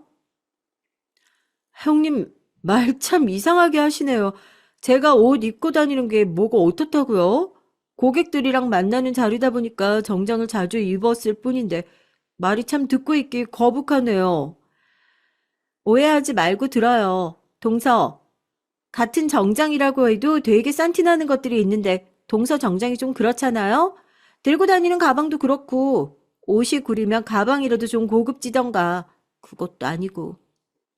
전 너무 어처구니가 없어서 들이받을 생각으로 나를 세웠는데 형님은 그런 제가 눈에 보이지도 않는지 가방과 스카프를 사며 이제부터는 잘 좀 들고 다니라고 하더군요. 다른 가족들 선물은 주고 말더니 제 것은 꺼내서 딱 눈앞에 흔드는데 헛웃음이 나더라고요. 형님께서 목에 힘을 주시면서 사가지고 오신 가방은 제가 작년 가족여행 가서 사온 가방과 똑같았습니다. 심지어 제가 매일 들고 다니는 데일리백이었어요. 시어머니를 모시고 몇 번이나 밖에서 형님을 만날 때도 들고 나갔던 것이고요. 참 제대로 알지도 못하면서 어지간히 아는 척을 하고 싶었구나 싶더군요. 어? 그 가방 둘째 언니 맨날 들고 다니는 가방 아니에요? 저번에 내 것도 같이 사왔잖아요. 그 브랜드인 것 같은데? 아가씨, 짝퉁이랑 진짜랑 구별 아직 못하시나 봐요. 이게 어딜 봐서 그 가방이랑 같다고 그러세요? 아닌데, 둘째 언니도 말 좀 해봐요. 이 가방 오늘도 언니가 들고 온 가방 아니에요? 아가씨는 눈치 없는 사람처럼 저더러 가방을 좀 가져오라고 했죠. 눈이 초롱초롱 빛나는 것이 딱 봐도 형님을 한 방 먹이고 싶은 사람의 얼굴이더라고요. 전 웃으면서 형님에게 가방을 받아들었어요. 안 그래도 너무 오래 들고 다녀서 버리려고 했는데 형님 덕분에 같은 가방이 또 생겼네요. 국내에 매장이 없어서 수선도 못하고 어쩔 수 없구나 했는데 정말 감사합니다. 잘 들고 다닐게요, 형님. 형님은 인정할 수 없다는 듯 이를 악물곤 저를 노려봤지만 전 만면에 미소를 지으며 가방을 받아들었어요. 남편은 금방이라도 터질 것 같은 얼굴로 고개를 숙이고 있었지만 어깨가 들썩거리는 것이 웃음을 참고 있는 것이 분명했습니다. 저는 그런 남편의 허벅지를 꼬집어주고는 자리에서 일어났죠. 주방에서 저녁 준비를 하는데 형님이 따라 나오셨는지 저를 부르시더라고요. 그러고는 다른 가족들 보는 앞에서 자신을 어떻게 망신을 줄 수 있냐고 따지셨어요. 전 언성을 높이려는 형님을 바라보며 둘째 손가락을 입술로 가져가 조용히 하라는 모션을 했죠. 시어머니께서 언제 들어오실지 모르는 주방에서 형님과 다투고 싶지 않았거든요. 형님은 그런 저의 행동에 본인도 모르게 입을 꾹 다물었다가 제가 시키는 대로 했다는 사실에 자존심이 상한 듯 팔짱을 딱 끼고는 말했습니다. 동서, 저번에도 말했던 것 같은데 윗사람한테 이래라 저래라 하는 행동 주의 좀 하지 그래요? 형님, 저 시댁에서 형님과 언쟁하다가 시부모님께 두통을 안겨드리고 싶지 않아서요. 그리고 제가 형님 망신 준 건 아니죠. 제 패션 센스가 어떠니 하면서 무시하신 쪽은 형님이시잖아요. 사실을 얘기했을 뿐이죠. 솔직히 동서 같은 패션 센스로 사회생활 할 수도 있다는 사실이 믿겨지지가 않을 지경인데 진짜 나라면 동서 같은 사람한테 뭘 맡기고 싶진 않을 것 같은데 말이죠. 글쎄요, 제 패션 센스를 지적하시기엔 형님께서도 제가 평소에 들고 다니던 가방을 선물해 주실 정도면 형님이나 저나 다름없어 보이는데 말이죠. 제 말에 발끈한 형님이 한 걸음 다가오더군요. 전 지지 않고 형님을 노려봤고요. 때마침 시어머니께서 주방에 들어오셨어요. 저녁 준비가 다 되었는지 보려고 들어오신 시어머니께선 저와 형님이 마주보고 있는 모습에 상황을 금방 눈치채시고는 한숨을 내쉬셨습니다. 형님은 방금까지 제게 나를 세운 것과는 정반대로 사근사근한 목소리를 내며 시어머니에게 말을 걸었어요. 정말이지 사람이 어떻게 저렇게 확확 바뀌는지 온몸에 소름이 돋을 지경이었죠. 형님은 준비가 다 된 것 같다고 하면서 시어머니께 나가 계시면 저와 마무리하겠다고 했어요. 하지만 시어머니께서는 고개를 저으시더군요. 동서랑 제가 할게요. 이 많은 음식 준비하신다고 고생하셨잖아요. 좀 쉬세요. 낮에 둘째가 와서 다 했는데 내가 힘들 게 뭐가 있어. 그리고 첫째는 아직 여기 주방에 들어온 적이 없어서 어디 뭐가 있는지 잘 모를 테니 같이 해서 빨리 준비하자. 너희 아버지 배고프시겠다. 다 했어요, 어머니. 이제 밥이랑 국만 준비하면 끝이에요. 그나저나 오늘도 아버님 반주하시면 안 될 것 같은데, 그쵸? 반주? 반주가 뭔데요? 너희 시아버지가 저녁 드실 때마다 술을 한 잔씩 곁들이시거든. 그런데 저번에 둘째가 건강검진 권해서 다녀왔는데 술을 줄이라고 하더라고. 형님은 반주의 뜻도 잘 몰랐는지 시어머니의 말에 얼굴이 붉어지더군요. 요즘 사람들 한자어에 관심이 없다 보니 모르는 단어들도 많다고 들었는데 그 상황을 실제로 앞에서 보게 될 줄은 몰랐습니다. 괜히 아는 척했다가 또 저를 무시했니 어쩌니 할까봐 전 고개를 돌리며 급하게 밥과 국을 담았죠. 그 일 때문인지 모르지만 형님은 저녁 식사 내내 딱히 이렇다 할 만한 행동 없이 조용히 잘 넘어가더라고요. 저는 집에 오는 길에 남편에게 얘기를 해주곤 아무래도 앞으로 형님과 부딪힐 일이 많을 것 같아서 걱정이라고 말했죠. 남편은 아직 철이 없어 그런다 생각하고 어느 정도는 받아주라고 하더라고요. 대신 둘 사이에 있었던 일은 꼭 자신에게 말해달라고 했답니다. 자기한테 얘기한다고 뭐가 달라지는데? 왜? 내 편 들어서 같이 싸워주게? 당연하지. 형님 얼굴 봐서 넘어갈 수도 있겠지만 형수님 아무래도 좀 이상하잖아. 무슨 자기한테 자격지심 있는 것도 아니고 이러다가 자기 숨 쉬는 것 가지고도 뭐라고 하겠던데? 전 무슨 소리를 그렇게 하느냐고 대답은 했지만 속으로 형님이라면 그럴 수도 있겠다 싶었답니다. 그래서 앞으로 크게 부딪힐 일은 만들지 않도록 조심을 해야겠다고 다짐했죠. 그런데 제 의지와는 상관이 없더라고요. 물론 손뼉도 마주쳐야 소리가 난다고 하지만 혼자 휘둘러도 소린 나잖아요. 저와 형님의 관계가 딱 그랬답니다. 그 뒤로도 형님은 마주칠 때마다 저한테 꼬투리라도 하나 잡아 물어뜯을 기세로 덤벼들었어요. 그런 형님이 귀찮기도 했고 갈수록 유치해지는 것에 어디까지 장단을 맞춰야 하나 싶어서 한숨이 나오기도 했고요. 그런데 그 와중에 몇 번은 정말이지 형님이고 나발이고 다 때려치우고 제대로 들이받을까 싶은 순간이 오기도 했어요. 시댁에선 제사를 집에서 지내셨는데요. 그렇다고 시부모님께서 거창하게 제사 음식을 차리시는 건 아니었습니다. 저희 친정에선 제사라고 하면 진짜 음식을 한다고 하루 종일 주방에 있어야 했거든요. 그런데 시댁은 제사 음식이라고 해봤자 몇 가지 안 올리더라고요. 시댁은 줄곧 그래 왔다고 하셔서 진짜 집마다 제사가 다르구나 싶었어요. 하여튼 제사를 집에서 지내는데 저야 직장이 있다 보니 반차를 쓰고 오후에 가겠다고 말씀드렸죠. 시어머니께선 혼자서도 충분히 할 수 있다고 하시면서 형님도 있으니 너무 걱정하지 말라고 하셨어요. 전 형님 때문에 더 걱정이란 말을 차마 하지 못하고 알겠다고 했습니다. 전 약속대로 반차를 쓰고 나오려고 했지만 나오는데 일이 터지는 바람에 원래 시간보다 두어 시간 늦게 나왔어요. 급하게 시댁으로 갔더니 어느새 음식을 거의 다 준비하셨더라고요. 예상도 못했는데 형님이 아침부터 오셔선 시어머니를 도와달라고 하더군요.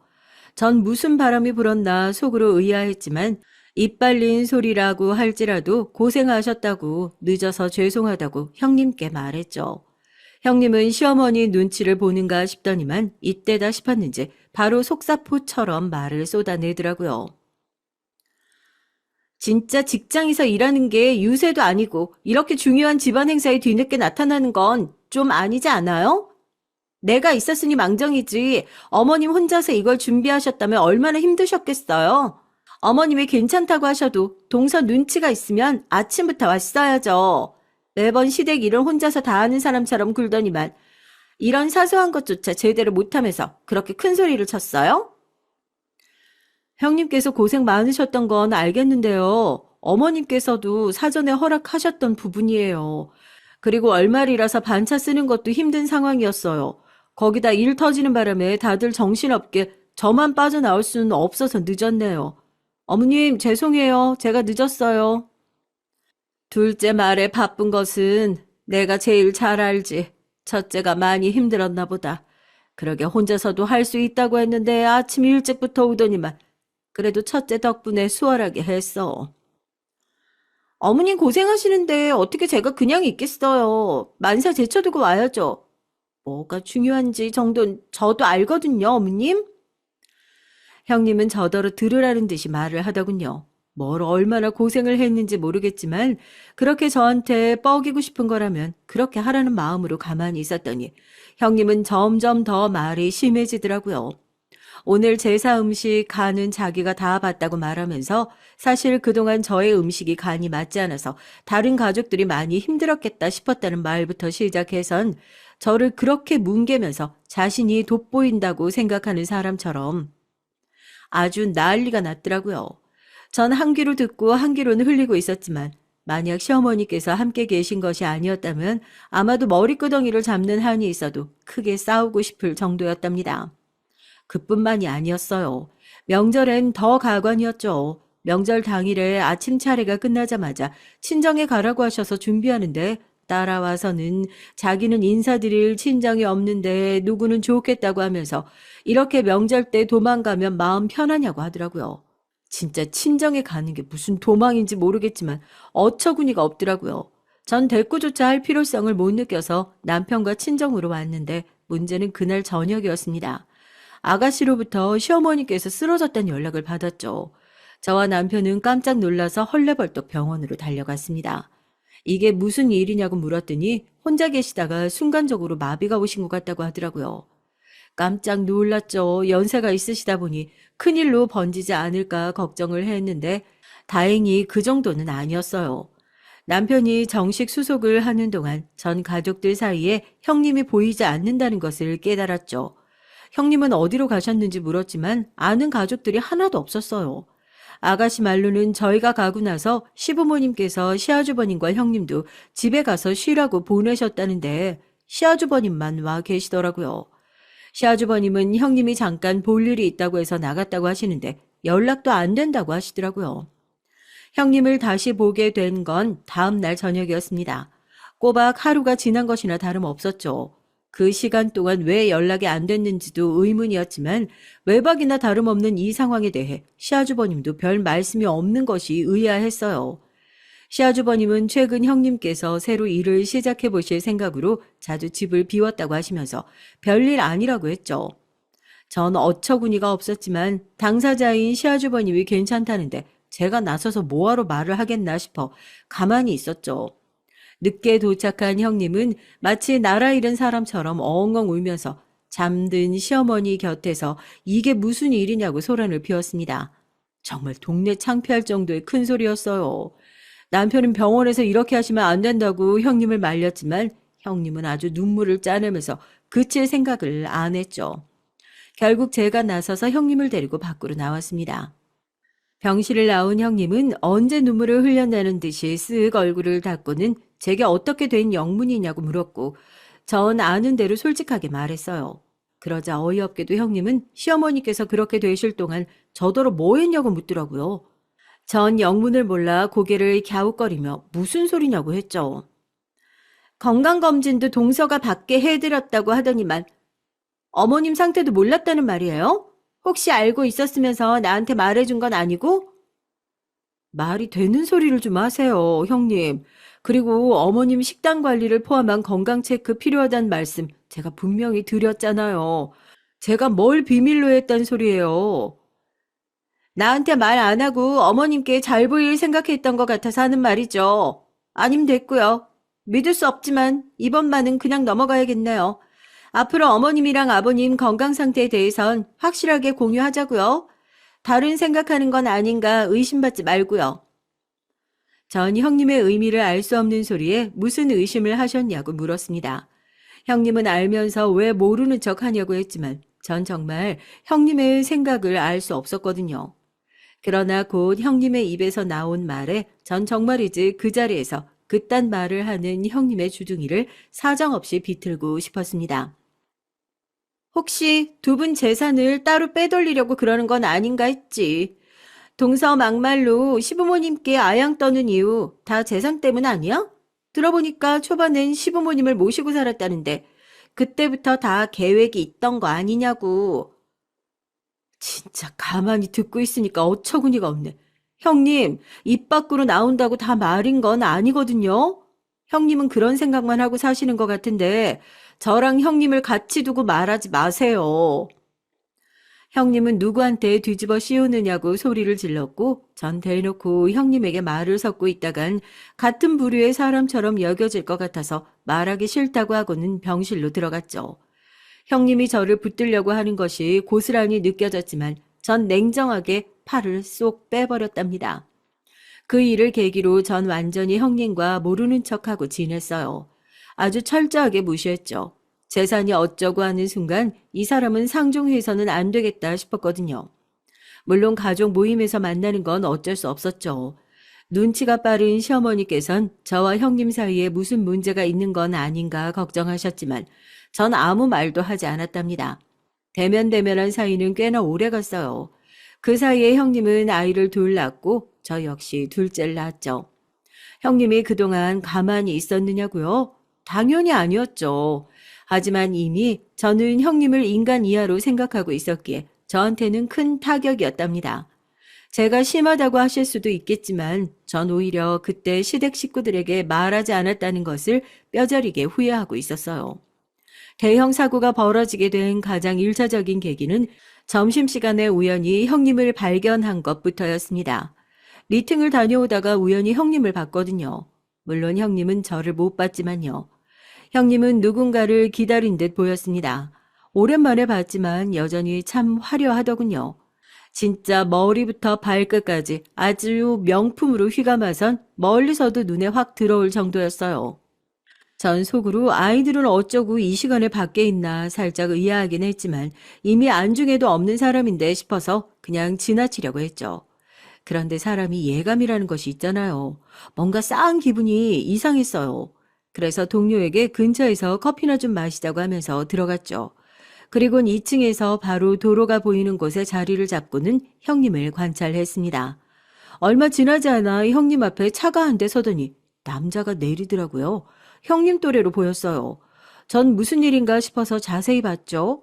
형님과 가볍게 포옹을 하더니 남자가 조수석 문을 열어줬고 형님이 웃으면서 타고 가더라고요.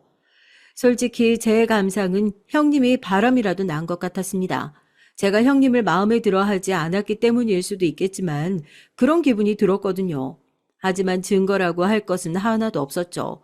전 찝찝한 기분이 들었지만 우선은 좀 더 두고 봐야겠다 생각하고 넘겼습니다. 하지만 이 시간에 형님은 어디로 가는 걸까 궁금해졌어요. 이날의 일은 며칠이 지나도 잊히질 않았습니다. 계속 떠올랐죠. 문제의 난투극은 이 일이 있고 얼마 되지 않아서 생겼죠. 원래 해마다 시댁에서 김장을 했거든요. 아주 살얼음 판을 걷는 그런 날이나 다름없었어요. 저와 형님이 마주하는데 평탄할 일이 있겠습니까? 그런데 형님이 요리조리 김장하는 날만 되면 나타나지 않더라고요. 이런저런 핑계를 대는데 전 오히려 좋았어요. 보기 싫은 사람을 안 봐도 되니까요. 그런데 이번 김장에 형님이 온다고 하더라고요. 대신 제가 좀 늦게 가게 됐죠. 동료 중 하나가 상을 당하는 바람에 제가 어쩔 수 없이 미팅을 다녀왔어야 했거든요. 그래서 오후 늦은 시간이 돼서야 시댁에 도착할 수 있었어요. 집안을 온통 김장 준비로 발 디딜 틈도 없었죠. 그나마 제가 절인 배추를 주문해둔 덕택에 시간은 좀 벌었지만 그래도 할 일은 많잖아요. 전 늦어서 죄송하다는 말을 하며 다급하게 앞치마를 챙겨서는 시어머니께 다가가 남은 것은 제가 하겠다고 하면서 들어가서 쉬도록 권했죠. 아가씨도 제가 손이 빠르니까 금방 할 수 있을 것 같다고 하면서 시어머니를 부축하며 일어났고요. 그렇게 시어머니께서 들어가시고 전 자리를 잡았습니다. 형님은 서툰 손놀림으로 양념을 절인 배추에 묻히고 있더라고요. 그 모습에 며칠 전의 장면이 떠올랐지만 전 말하지 않고 조용히 그리고 빠르게 일을 시작했습니다. 동서는 늦었으면서 미안하단 말도 없어? 사람이 왜 그렇게 예의가 없어?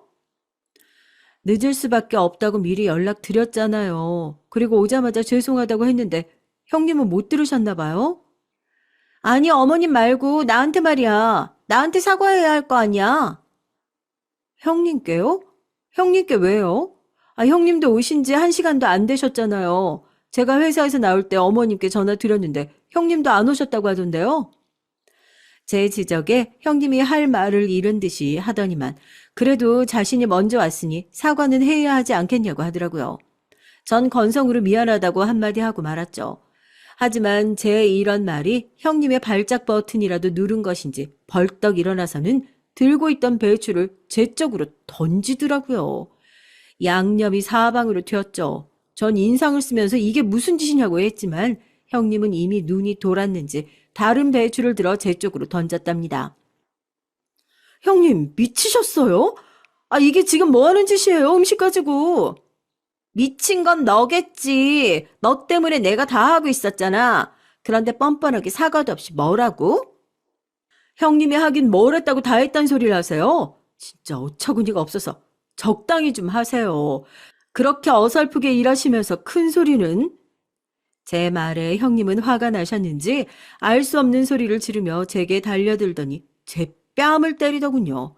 정신이 번쩍 들었습니다. 아주 별이 보일 정도였죠. 어찌나 손이 매운지 귀가 멍멍하더라고요. 하지만 전 이 순간을 기다린 사람처럼 바로 손을 뻗어 형님의 머리끄덩이를 잡았습니다. 형님이 먼저 시작했어요. 이거 쌍방인 거 아시죠? 뭐가 어쩌고 어째? 이거 안 나? 내가 너 가만 안 둬. 전 형님이 발버둥을 치는 것을 피하면서 머리털을 다 뽑아버릴 기세로 이리저리 흔들었습니다. 제가 소나기 힘이 많이 센 편이라 형님은 아프다고 고래고래 소리를 질렀어요. 제 손을 떼어내려고 손톱을 세워서 휘둘렀지만 전 그 손마저 붙잡곤 세게 이리저리 흔들었어요. 형님은 제가 흔드는 대로 이리저리 휘둘렸고요. 형님의 소리에 놀란 아가씨와 시어머니께서 달려 나오셨습니다. 시어머니께서 눈앞에 펼쳐진 난투극에 할 말을 잃은 듯이 멍하게 바라만 보셨죠. 아가씨는 빠른 속도로 제게 다가와선 둘째 언니가 참아야지 왜 똑같이 굴고 있냐며 손을 놓으라고 하더군요. 전 내키지 않았지만 더 했다간 시어머니께서 쓰러질 것 같아서 그 손을 놓았죠. 당연히 내동댕이 치면서 말이죠. 손에는 형님의 머리카락에 한 움큼이 있었지만 전 쓱 앞치마에 닦으며 시어머니에게 소란을 피워 죄송하다고 말했어요. 형님은 눈물 범벅이 된 얼굴로 저를 손가락질하며 고래고래 소리를 질렀죠. 경찰에 신고를 하겠다는 말부터 시작해서 아주 온갖 저주를 퍼붓더라고요. 감히 나한테 이따위라고 괜찮을 줄 알아? 내가 너랑 너희 남편, 애 새끼까지 다 가만히 안 둘 거야. 나한테 와서 싹싹 빌어도 용서 안 해줄 거라고, 알았어? 누가 먼저 시작했는데요. 먼저 손 올리신 쪽은 형님이잖아요. 그리고 어디다 대고 반말이세요? 분명히 서로 존중하기로 했잖아요. 너 같으면 이 상황에서 말 예쁘게 나올 것 같아? 무식하게 힘만 세가지고 진짜 지긋지긋해 이놈의 집구석. 그 뒤로도 형님은 입에 담기 힘든 말들을 쏟아냈고 저 역시 그냥 넘어간 법 없이 받아쳤죠. 이런 저와 형님의 싸움에 시어머니께선 불같이 화를 내셨답니다. 정말이지 그런 모습은 시집와서 처음 보는 모습이었어요. 결국 김장이고 뭐고 다 꼴보기 싫다고 하시면서 안으로 들어가셨고 아가씨도 난투극 때문에 엉망이 된 배추를 보면서 이건 다 버려야겠다고 한숨을 내쉬셨어요. 형님은 진이 다 빠졌는지 주섬주섬 일어나선 저를 노려보며 후회하게 만들어주겠다고 하곤 나가버렸습니다. 아가씨는 좀 참지 뭐하러 여기까지 상황을 만드냐고 했지만 전 솔직히 좀 속이 시원했어요. 한 방 먹여준 기분이 들었거든요. 하지만 그 난투극이 있던 며칠 뒤 형님은 저에게 맞아서 생긴 상처라고 하면서 말도 안 되는 진단서를 끊어선 집으로 보냈더라고요. 아니 머리 좀 잡아당겼는데 갈비뼈에 금이 가고 얼굴에 멍이 들었다고 하는데 전 어처구니가 없었죠. 그날 그렇게 갈 때만 하더라도 상처 하나 없이 씩씩거리며 나간 사람이 형님이었거든요. 그런데 갑자기 저 때문에 병원에 입원을 했다니 누가 믿겠습니까? 거기다가 피해 보상금이라고 5천만 원이나 요구하는데 그냥 가만히 있을 수가 없었죠. 5천만 원이요? 제가 왜요? 형님 진단서 이거 맞기는 해요? 뺨을 맞은 쪽은 저거든요. 얼굴엔 손 하나 댄 적 없는데 얼굴에 멍이 들었다고요? 그럼 내가 거짓말한다고? 내가 말했지 후회하게 해준다고. 이 진단서 온 동네 다 뿌려버리기 전에 닥치고 우선 5천만 원 가져와. 정신적 피해 보상금은 따로 받을 테니까. 지금 해보자는 거죠? 제가 순순히 돈을 내줄 것 같아요? 그건 알아서 하고. 그나저나 그 집 애들 미래도 참 엄마라는 인간이 무식하게 힘으로만 해결하려고 하는데 뭘 보고 배우겠어. 제 아이들까지 들먹거리면서 헛소리를 하는데 정말이지 이대로는 못 참겠더라고요. 안 그래도 납득이 되지 않는 상황인데 형님의 미친 소리는 제 속에 불을 질렀습니다. 전 죽어도 못 준다고 하곤 진단서에 나와 있는 병원으로 찾아갔죠. 진단서에 나와 있는 의사를 만나 물어보고 싶었거든요. 그런데 형님은커녕 진단서를 끊어줬다는 의사도 없더라고요. 진단서에 나온 의사는 이미 그 병원을 나갔다고 했고요. 제약회사에서 뒷돈을 받다가 잘렸다고 하면서요. 그 순간 머릿속을 스치고 지나가는 기억이 하나 있었습니다. 바로 형님을 태우고 간 남자의 모습이죠. 전 의사의 사진을 좀 보자고 얘기를 했고 사진을 확인하는 순간 깜짝 놀랄 수밖에 없었답니다. 제가 본 남자가 바로 그 의사였더라고요. 전 그 길로 아가씨를 찾아가 모든 얘기를 했어요. 아가씨가 변호사라 상담할 사람이 아가씨뿐이었거든요. 아가씨는 문서 위조의 진단서를 핑계로 제게 돈을 요구했다는 건 경찰에 신고할 문제라고 하면서 분노했어요. 전 형님께는 절대 돈을 줄 수 없다고 했고 아가씨는 자신이 맡아서 해주겠다고 하면서 저에게 절대로 형님을 상대하지 말라고 하더군요. 아가씨가 나서서 해결해 주신다는 것이 좀 미안하긴 했지만 전 시키는 대로 가만히 있었답니다. 그런 이 상황이 엄청난 사건을 몰고 올 줄은 꿈에도 생각하지 못했어요. 갑자기 아가씨가 일이 커져버렸다고 하면서 아는 검사가 좀 만나자고 한다고 같이 가자고 하잖아요. 도대체 왜 검사가 튀어나오는지 몰랐지만 전 아가씨가 하자는 대로 움직였습니다. 영문도 모르고 따라가서 검사님을 만나고 전 너무 충격적인 얘기를 들었어요. 우선 진단서의 의사는 이미 의료과실로 인해 재판 중인 사람이더라고요. 하지만 제가 놀란 건 그 부분이 아니었습니다. 이미 제약회사 뒷돈 얘기를 들었을 때부터 제대로 된 의사는 아니겠다 싶었거든요. 제가 놀란 점은 형님이었습니다. 형님은 아예 제가 아는 사람이 아니었어요. 거기다 그 의사라는 놈이랑 결혼까지 한 상태였고요. 어안이 벙벙했죠. 아가씨는 거의 숨 넘어갈 정도로 화를 내더니 당장 시아주버님께 전화를 걸어선 모든 얘기를 했습니다. 전 이런 사실을 시아주버님께서 모르고 계셨다는 것이 믿기지 않았어요. 아니 혼인신고도 했을 테고 등본만 떼어봐도 다 알 수 있는 일을 아이 둘이나 낳을 때까지 몰랐다는 것이 말이 되냐고요. 알아보니 아이들은 시아주버님 아래에 올라와 있었습니다. 결혼한 기록도 없는 시아주버님 밑으로 말이죠. 정말 욕이 저절로 나오더라고요.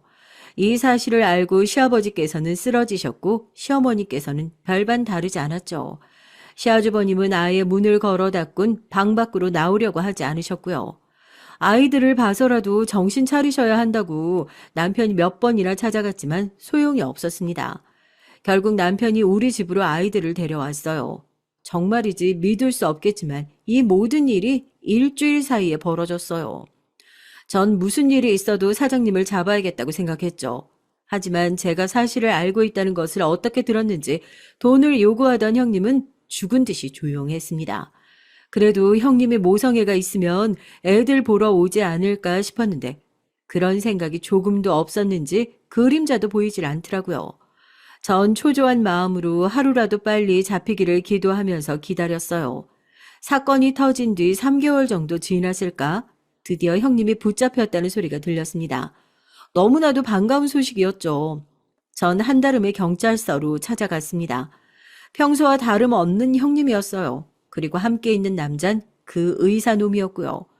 저를 발견한 형님은 무슨 짐승들이나 낼 법한 소리를 내며 모든 것이 저 때문이라고 하더군요. 나중에 알았지만 형님은 처음부터 재산을 노리고 시아주버님께 접근을 했답니다.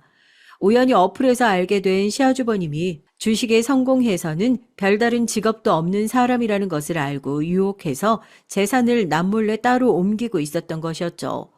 실제로 시아주버님 재산의 절반은 이미 명의가 의사놈으로 바뀌어져 있더라고요.